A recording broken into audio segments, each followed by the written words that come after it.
Not being stable sucks. Not having a place to live sucks. Having to go to a shelter sucks.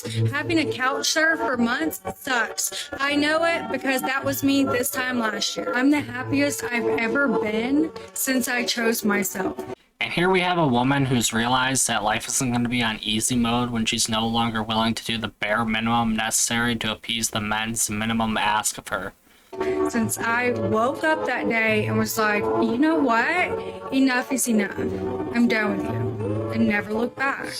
I have peace, I have freedom, and those are two things that I will never compromise ever again. This time last year, I was still a homeowner. This year, I rent a bedroom in my friend's house. After all the pain, all the heartache, choose myself over and over and over, sleep under the stairs like Harry Potter for the rest of my life, rather than go back with that person who just caused nothing but chaos for me. If you're looking for a sign to choose yourself, this is it. And you know, there's nothing wrong with pulling yourself out of a relationship that's not working for you, especially if it's for your own health. But these women oftentimes will have this like huge reality check when they're going through these massive breakups. It seems like you can handle it fine now, but when it gets rough, this woman's going to have it a lot more difficult with this kind of attitude because she hasn't done what's necessary to develop herself. Guys over 6 feet think that their height is a personality trait that makes them a high value man. You want to know what the funniest thing about all of these masculine alpha males is? Is that they will literally make being masculine their whole personality, right? But then they see a loyal man spoiling his girl and they're like, ha, he's a simp. I seriously doubt that's his girl. You know, the more you treat a woman like a princess, the more you do for her, the less she'll respect you. And that's because they associate your lack of selfishness with a form of weakness. If a woman can easily emotionally manipulate you, her sense of disgust towards you will increase. If you're putting her on like a pedestal, then she's not going to respect you because you're blind to her BS. And she doesn't like that. These masculine men don't even know what masculine traits are. Because if they knew, they would know that providing and protecting are some of the most masculine traits there are.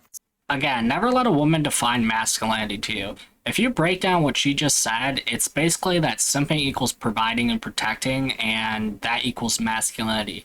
And, you know, I'm sure you can already spot the problem here. Women will often use false equivocations like this to try to manipulate you into making these pseudo-correlations. And she's trying to leverage your identity against you. So if they're making fun of someone else for having those qualities and calling him a simp, that means that they themselves don't have it. Which means that they are lacking some of the most masculine traits there are. Are you really an alpha? They claim to be something that they don't even know about. Yeah, guys, you don't even know about masculinity. You know, probably coming from the same person who throws around the absurd phrase toxic masculinity. You know, we're absolutely in the age of clown world, guys.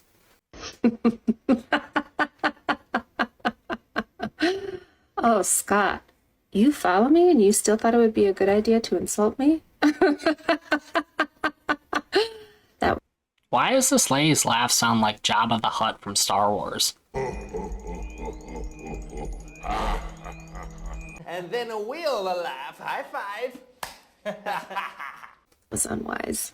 You think that because no man has ever dared ask me in real life what my body count is, that I've only been on first dates? You think the men that I've dated are the ones determining long-term potential and not me? Oh, Scott, Just I hold stop. all cards. Just stop it. Stop. Oh, No, Scott, just you think stop. a woman like me would let a man like you talk to me like this?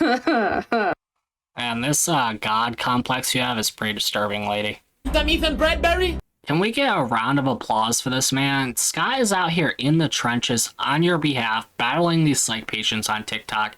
You know, I think a better name for this man probably would have been The Truth, because just can't handle it. No shame in Scott's game. This is awkward because you follow me. Your mom's ran through. Isn't that how she got you? Good Lord. I view him following her as kind of like someone who's watching a pay-per-view show for free. You know, I bet this chick's mama's so scary that the government finna move Halloween to her birthday. I imagine this girl's birthday is probably her birth certificate is probably an apology from the rubber factory. Also, I find it very funny. Like now that I've gotten to a point on TikTok where I've amassed enough followers that I'm starting to get like hate comments. So whenever I talk about like dating or whatever, there's always like some bro who has to be like, have you ever like realized that you're like actually like really ugly? And it's like, no, I haven't. Because I am out here in these streets trying to fight off dick like it's a fucking part-time job. So like maybe I'll get around to it later. Your level of attraction has nothing to do with men wanting bedroom fun nights with you, okay? Obviously, this girl has never heard Eminem's song where he talks about he'd sleep with anything that walks. You know, it's not just you. Literally anyone on the internet gets hit on by random dudes if you stay here long enough. I wouldn't be bragging about that too much. I'm as shocked as you that I have not yet run out of stories. But I'm not dating because I cannot find a man to save my life. I'm on a date with this guy and he keeps telling me how difficult it is to date as a man because women wear makeup in their photos and you can get catfish. That's not even remotely all they do, but okay, let's continue. I am afraid of getting murdered on my dates. The bar is at such different levels. I need to take some me time. I think this chick has watched one too many horror movies. You know, I'm so tired of this narrative that's being constantly pushed that men are just so dangerous. Stop associating masculinity with psychosis. I remember one time my ex-boyfriend was like, how many people have you had sex with? And I was like, oh, you want to have a fight. Okay, that's fine. I'm not ashamed of my number because I don't know it. I bet it's pretty difficult keeping track when you're into the triple digits. You know, I bet she can't remember half their faces if you asked her also. Yes, I bet those frat parties which you skipped class for were pretty hazy. Anyways, guys, that's going to be it for today's video. Thank you so much for tuning in. If you haven't already, leave a sub, hit the like button. It's your boy Sasori. Peace.